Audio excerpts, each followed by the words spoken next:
Bonjour, voici l'info CMA TV en bref. La ministre de l'Économie, de l'Innovation et de l'Énergie, Christine Fréchette, était de passage en Côte du Sud le 14 avril dernier, à l'invitation du député Mathieu Rivet.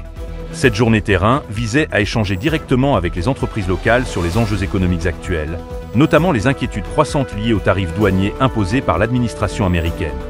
La tournée a commencé à la vigie de Saint-Jean-Port-Joli, où se sont réunis les représentants des chambres de commerce, les services de développement économique des MRC de Kamouraska, Lillet et Montmagny, ainsi qu'une quinzaine d'entreprises régionales triées sur le volet. Ensuite, la ministre et le député se sont rendus à l'usine Alstom de la Pocatière, puis chez Paber Aluminium à Cap-Saint-Ignace et à Montmagny pour un 5 à 7 au Café Bistrot au coin du monde. Le candidat conservateur dans Côte du Sud Rivière-du-Loup Catascomique Témiscouata, Bernard Généreux, maintient fermement sa position. La traverse de Rivière-du-Loup doit rester là où elle était être modernisée. Selon lui, il s'agit d'une erreur de vouloir la relocaliser.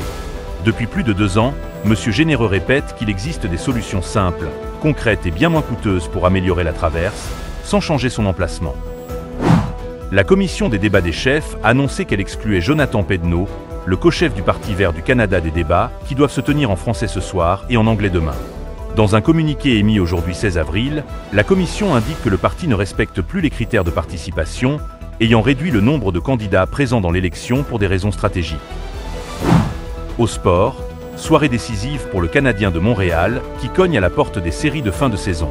La victoire hier des Blue Jackets de Columbus sur Philadelphie obligera les hommes de Martin Saint-Louis à obtenir au moins 1 point contre les Hurricanes de la Caroline ce soir dans leur dernier match de la saison régulière, à défaut de quoi l'espoir des fans montréalais de voir leur équipe participer au Saint Graal s'estompera jusqu'à l'an prochain. Pour plus d'informations, visitez le cmatv.ca ou suivez le fil X de CMA TV.